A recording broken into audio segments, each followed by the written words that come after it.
Je déclare ouverte. Non. Je déclare ouverte la 10 030e séance du Conseil de sécurité. L'ordre du jour provisoire de cette séance est la situation au Sahara occidental. L'ordre du jour est adopté. Le Conseil de sécurité va passer à l'examen du point 2 de l'ordre du jour.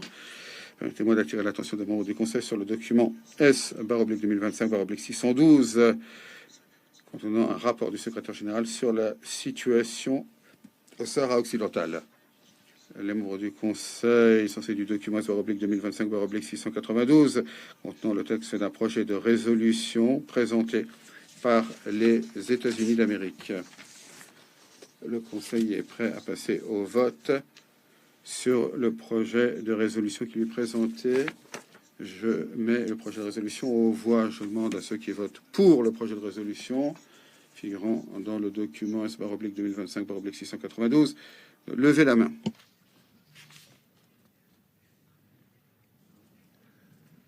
Против.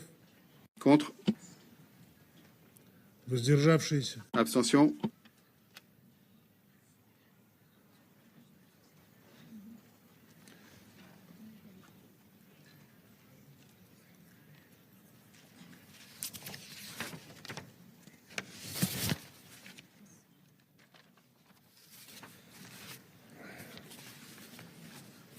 За резолюцию. 11 membres du Conseil ont voté pour la résolution. Contre 0, abstention 3. Un membre du Conseil n'a pas participé au vote. Le projet de résolution est adopté comme résolution 2797-2025. Je vais donner la parole aux membres du Conseil qui souhaitent prononcer une déclaration. Après le vote, la parole est aux États-Unis. Thank you, Mr. President. Merci, Monsieur le Président. Les États-Unis se félicitent du vote historique d'aujourd'hui qui saisit cette occasion unique et fait fond sur l'élan en faveur d'une paix qui n'a que trop attendu au Sahara occidental. Nous félicitons l'envoyé spécial, M. de Mistura, et saluons ses efforts diplomatiques essentiels. Nous reconnaissons le rôle clé de l'ONU pour créer une nouvelle ère de paix et de prospérité pour la région. Nous relevons également le rôle important joué par la MINURSO pour soutenir l'envoyé spécial afin de parvenir à une solution mutuellement acceptable. Nous appuyons la prolongation de son mandat jusqu'à octobre 2026. Nous remercions également le Conseil pour son attitude constructive. Je remercie personnellement toutes les personnes présentes qui ont travaillé sur ce projet. Nous avons fait un véritable effort pour intégrer les propositions de tout le monde. Il y en a de nombreuses au Conseil. Les États-Unis sont déterminés, le président Trump est déterminé dans son appui à la paix. Nous sommes profondément engagés à appuyer une solution mutuellement acceptable au Sahara occidental et nous sommes profondément engagés à régler cette question qui n'a duré que trop longtemps. Nous exhortons toutes les parties à tirer parti des semaines à venir pour venir à la table des négociations et à mener des discussions sérieuses en utilisant le projet d'autonomie crédible et réaliste du Maroc. C'est la seule base pour une solution juste et durable à ce différend. Nous estimons que la paix dans la région est possible cette année et nous n'épargnerons aucun effort pour faciliter les progrès, pour réaliser cet objectif partagé de paix et de prospérité pour le peuple du Sahara occidental. Je vous remercie, Monsieur le Président. Je remercie le représentant des États-Unis de sa déclaration. La parole est maintenant à l'Algérie.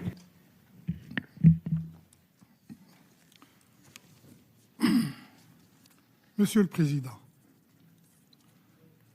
mon pays n'a pas participé au vote sur ce projet de résolution portant renouvellement du mandat de la mission des Nations Unies pour l'organisation d'un référendum au Sahara occidental. Par cette absence, et en toute responsabilité, l'Algérie a tenu à illustrer sa prise de distance avec un texte qui ne reflète pas fidèlement, qui ne reflète pas suffisamment la doctrine onusienne en matière de décolonisation. C'est la mise en œuvre de cette doctrine qui a permis à de nombreuses nations d'être représentées ici parmi nous, à l'Organisation des Nations Unies. Faut-il rappeler cette évidence? La décision finale sur leur avenir ne peut appartenir, ne doit appartenir qu'aux peuples encore sous domination coloniale. Et à ce titre, permettez-moi de citer ici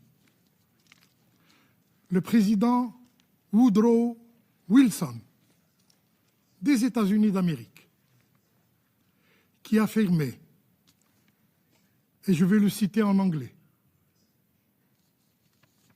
« Peoples ». Les peuples. On ne doit pas pousser les peuples d'une souveraineté à l'autre. Ça ne doit pas être fait par une conférence internationale ou un accord entre rivaux et antagonistes. Les aspirations nationales doivent être respectées. Les peuples peuvent être actuellement dominés et régis uniquement par leur propre consentement. L'autodétermination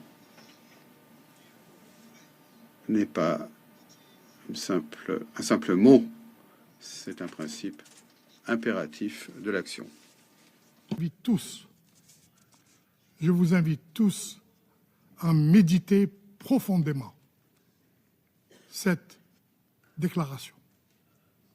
Monsieur le Président,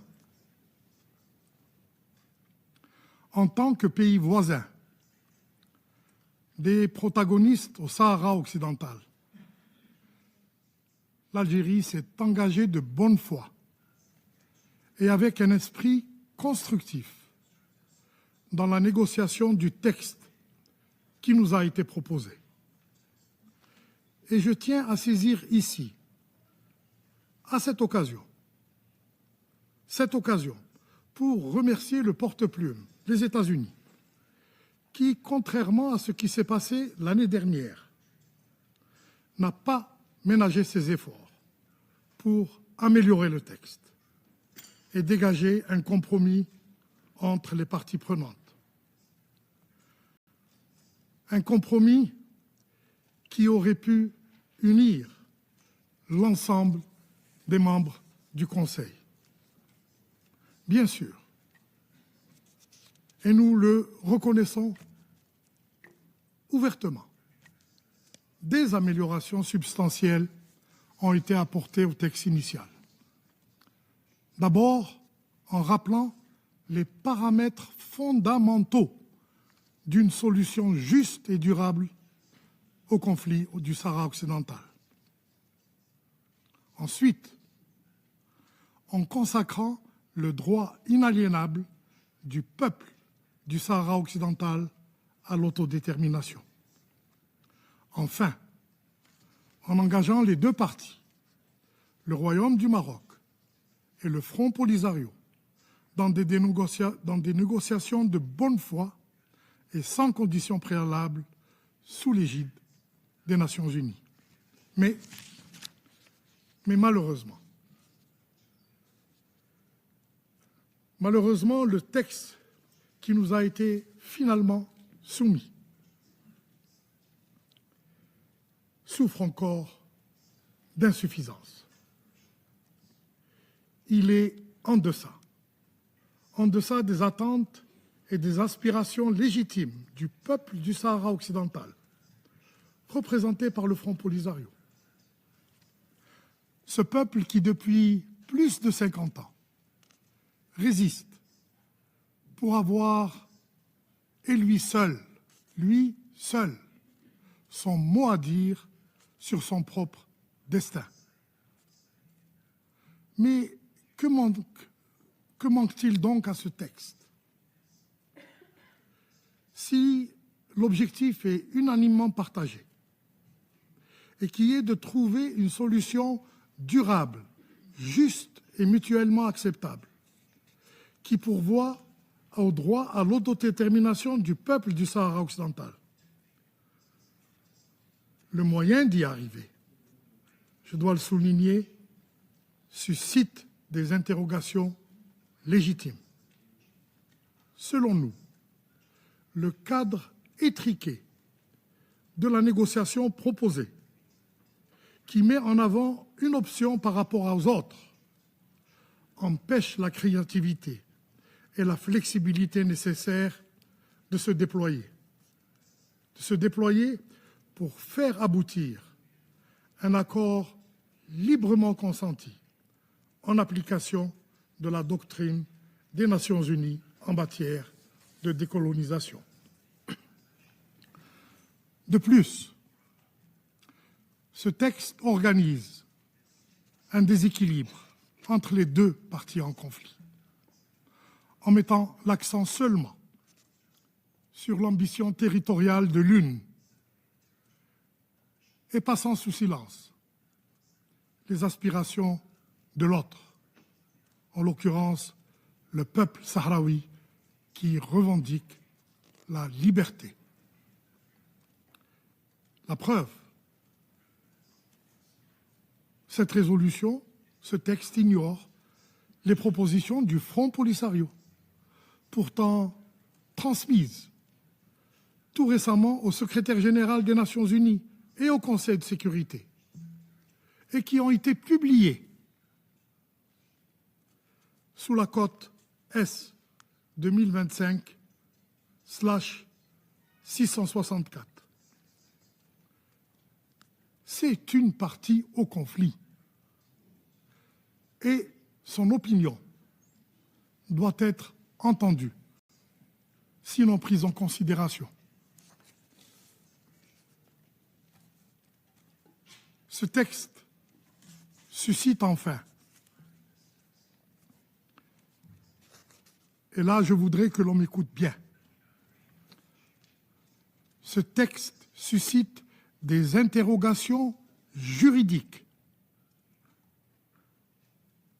des interrogations sérieuses, légitimes, sur les fondements juridiques du cadre de négociation proposé pour le règlement du conflit du Sahara occidental. Imaginez que ce cadre soit répliqué, soit reproduit dans d'autres zones de conflit, en Europe, aux Amériques, en Asie, en Afrique. Et c'est alors l'un des piliers principaux de l'édifice même de l'ordre international qui s'en trouvera dangereusement fissuré. Monsieur le Président, il nous aurait fallu sans doute un ultime effort, un effort aussi nécessaire que déterminant, mais tout aussi davantage de flexibilité, de créativité et de diplomatie pour arriver à une conclusion heureuse de la négociation de cette résolution. Cela aurait permis le lancement à bref délai d'un processus politique dynamique sur des bases solides, en intégrant toutes les parties prenantes, avec pour objectif ultime la décolonisation définitive du territoire du Sahara occidental, selon la Charte des Nations Unies. je déplore que le porte-plume, malgré tous ses efforts, n'ait pas pu vaincre les résistances, vous savez tous lesquelles, pour apporter les modifications nécessaires et rendre le texte acceptable pour tous. C'est une occasion ratée et nous le regrettons. Et nous regrettons que l'initiative du président Trump d'apporter la paix et la détente dans notre région, une initiative qui a suscité intérêt et espoir, une initiative qui ne peut pas prendre son envol convenablement avec le soutien actif de toutes les parties prenantes. En effet, cette résolution ne crée pas encore, le momentum et les conditions nécessaires pour sa réussite. Une réussite où tout le monde est gagnant. Une réussite qui ne laisse ni vainqueur ni vaincu. Pour conclure, Président, une solution juste et durable ne saurait jaillir que du respect du droit inaliénable du peuple du Sahara occidental à disposer de lui-même. C'est le seul gage d'une paix véritable et d'une stabilité durable dans la région. Et l'Algérie, dans sa démarche, et je voudrais le réaffirmer ici en vous prenant tous à témoin, demeure fidèle au principe du règlement pacifique des différends, demeure fidèle aux objectifs et aux principes de la Charte des Nations Unies. L'Algérie sera toujours prête, oui, toujours prête à s'engager en toute souveraineté, avec responsabilité et créativité dans toute négociation qui respectera scrupuleusement les principes cardinaux d'équité, d'impartialité et de justice, oui, de justice, en vue du règlement définitif de la question du Sahara occidental. Je vous remercie. Je remercie le représentant de l'Algérie de sa déclaration. La parole est maintenant à la Sierra Leone. Merci, Monsieur le Président. Avant toute chose, qu'il me soit permis de vous féliciter, vous et toute la délégation russe, pour l'efficacité, le professionnalisme avec lesquels vous avez géré les affaires du Conseil de sécurité en ce mois d'octobre. Nous applaudissons votre présidence réussie. Monsieur le Président, la Sierra Leone se félicite des efforts déployés par les États-Unis, pas seulement pour faciliter les négociations sur le projet de résolution qui vient d'être adopté en tant que résolution 2697, mais aussi pour tenir compte de toute une gamme de points de vue présentés par les États membres. Nous remercions également les membres du Conseil pour leur participation constructive à ce processus. La Sierra Leone a voté pour la résolution 2797 qui renouvelle le mandat de la MINURSO. Tout d'abord, pour manifester notre soutien à la mission et pour reconnaître son rôle essentiel dans le maintien de la stabilité et du calme, des conditions nécessaires pour avancer sur le front politique. Nous estimons que la résolution que nous avons adoptée donnera un nouvel élan qui inspirera les parties à faire fond sur la dynamique internationale existante afin d'accélérer le règlement de ce conflit et de ce processus politique qui dure depuis longtemps. Je réaffirme l'appui inébranlable de la Sierra Leone au processus politique en cours, piloté par l'ONU, sous les auspices du secrétaire général et facilité par son envoyé personnel, M. Stéphane de Mistura. Nous saluons les efforts de l'envoyé personnel pour faire avancer le processus politique et nous exhortons toutes les parties à participer de bonne foi au processus afin de parvenir à une solution politique réaliste, pragmatique, mutuellement acceptable, fondée sur le compromis.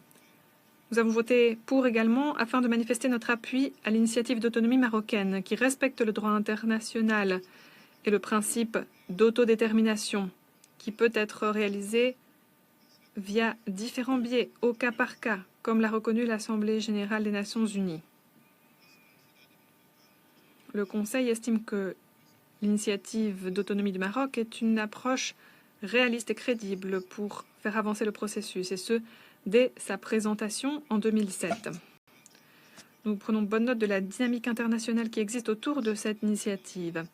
Nous estimons que l'heure est venue d'explorer cette option qui semble représenter un chemin pour avancer vers une solution politiquement acceptable. Cette initiative nous semble réaliste car elle n'exclut pas le dialogue et n'impose aucun résultat. Il s'agit simplement d'une base structurée mais flexible pour discuter et négocier. Comme c'est dit dans le paragraphe 2 de la résolution, nous exhortons les parties à revenir au cessez-le-feu sans délai afin de préserver les conditions nécessaires à la reprise du processus politique. En guise de conclusion, Monsieur le Président, alors que nous nous félicitons de l'adoption de la résolution d'aujourd'hui, nous soulignons qu'il faut aussi que le processus de table ronde puisse reprendre avec la pleine participation de toutes les parties concernées.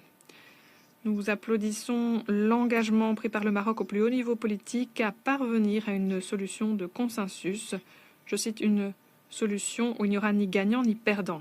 Fin de citation, merci. Je remercie le représentant de la Sierra Leone de sa déclaration. La parole est maintenant à la Chine. Merci, Monsieur le Président. Depuis des années maintenant, la MINURSO, à travers une mise en œuvre soignée de son mandat, a apporté des contributions positives dans différents domaines, comme la surveillance du cessez-le-feu, le déminage, la protection des civils.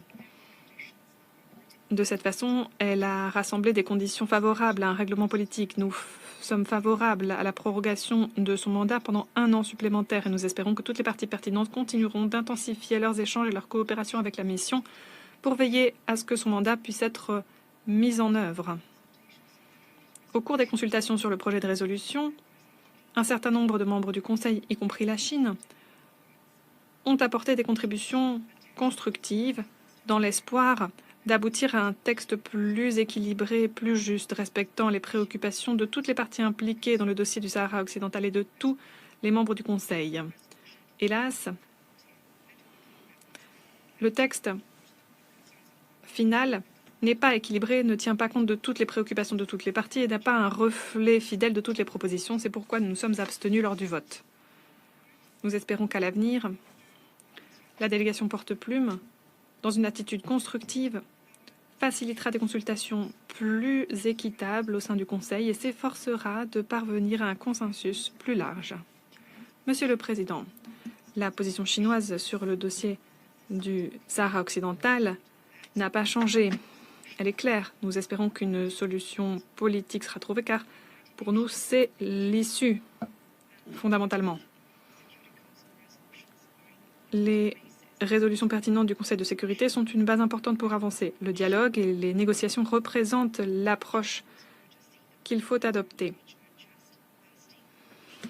Nous espérons que les parties concernées parviendront à une solution politique juste, durable, mutuellement acceptable à travers des consultations sur un pied d'égalité pour faire en sorte que le peuple du Sahara occidental puisse exercer son droit à l'autodétermination dans le cadre de modalités respectant les buts et principes de la Charte des Nations unies.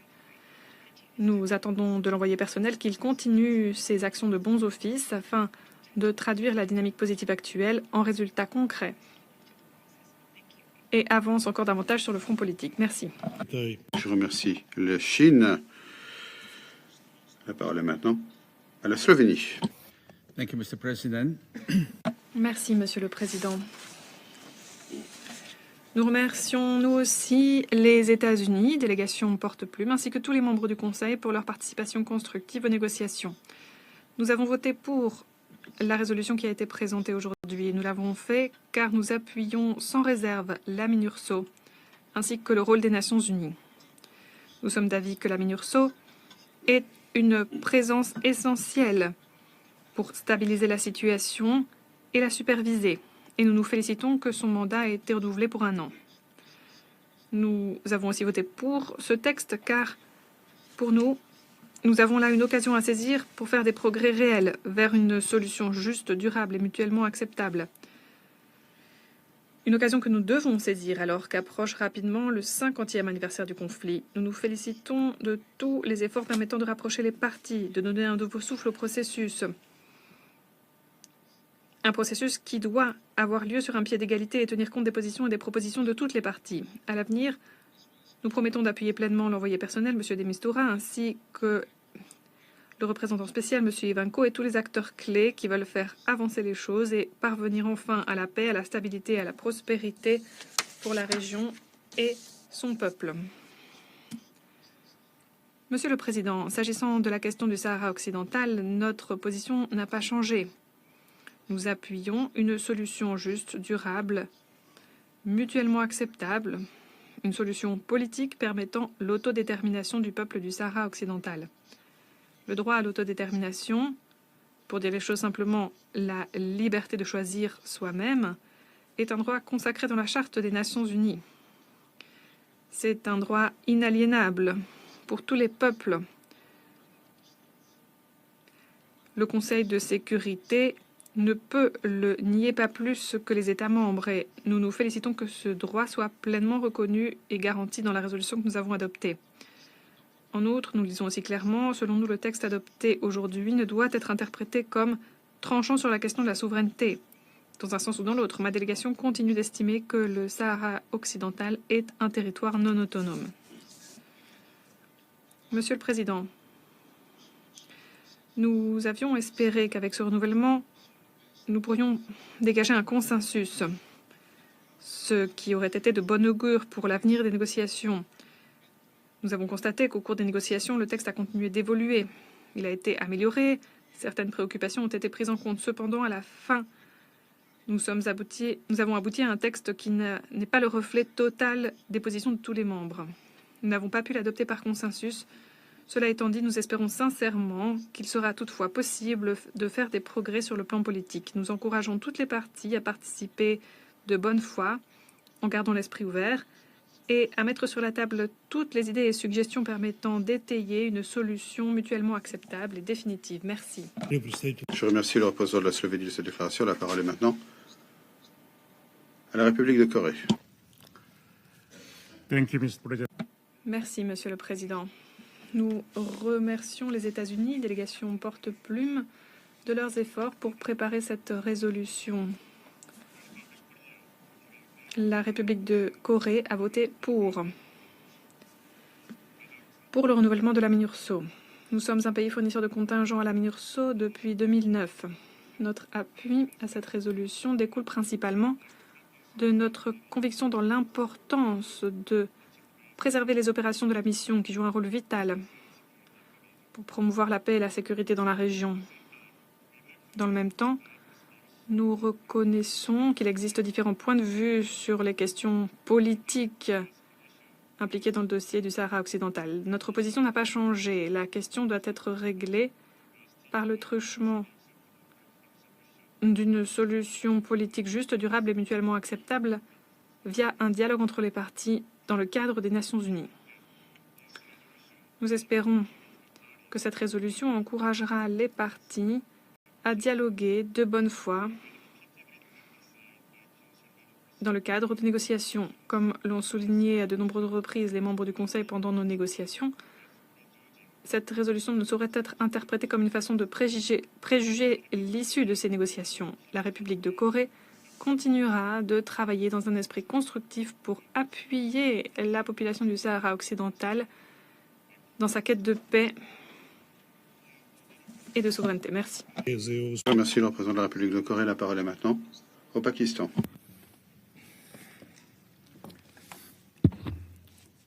President. Monsieur le Président,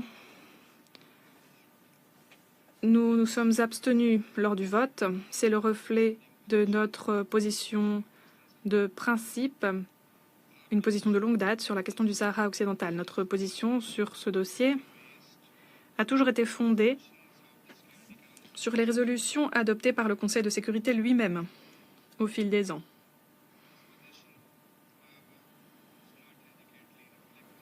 Mais cette position ne se retrouvait pas suffisamment dans le texte qui a été présenté au Conseil. On y trouvait des changements fondamentaux par rapport aux résolutions adoptées par le passé.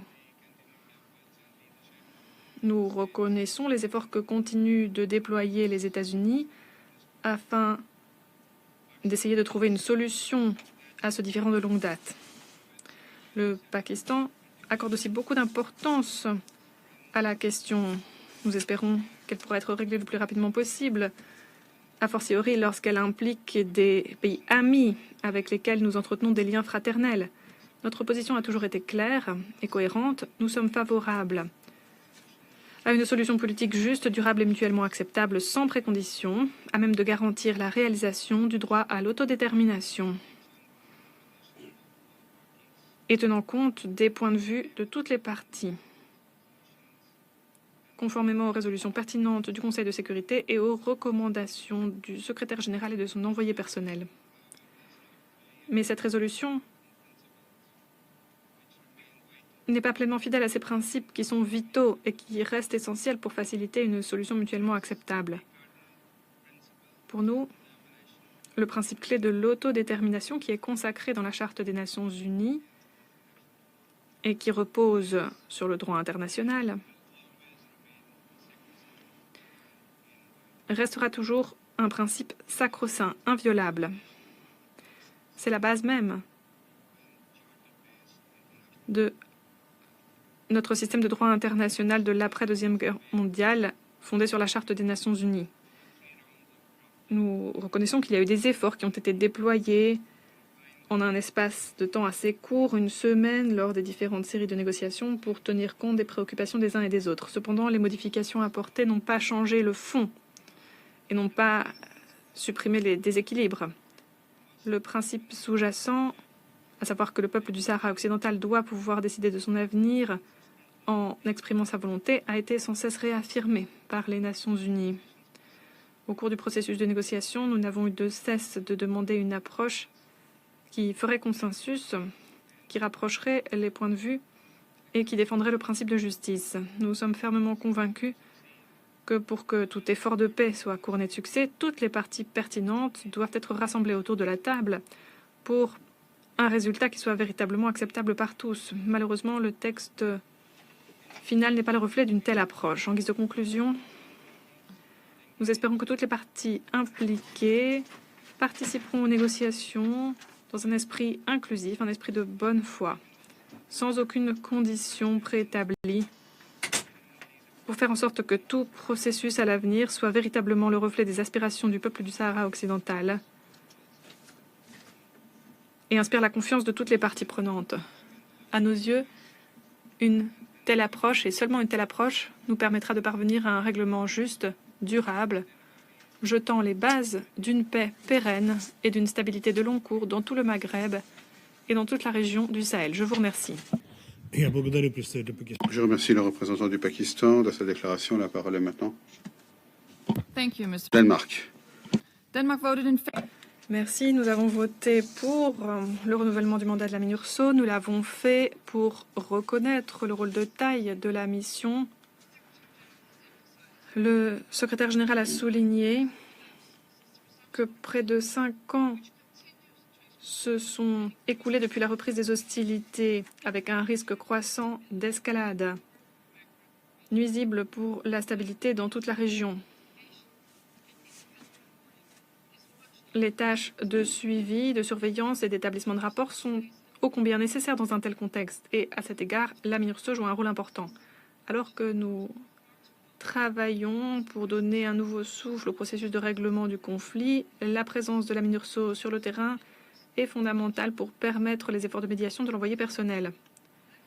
Monsieur le Président, j'aimerais dire de nouveau notre plein appui au processus piloté par les Nations Unies, ainsi qu'à l'action de M. de Mistura, l'envoyé du secrétaire général, qui s'efforce de parvenir à une solution pacifique mutuellement acceptable, conformément aux résolutions du Conseil de sécurité. À cet égard, pour le Danemark, le plan d'autonomie présenté en 2007 par le Maroc est une contribution sérieuse et crédible à ce processus onusien, et c'est une bonne base pour rechercher une solution entre les parties. Nous avons voté pour le projet de résolution aujourd'hui. Ce n'est pas une façon de reconnaître la souveraineté du Maroc sur le Sahara occidental. Toute solution doit faire l'objet d'un accord entre les parties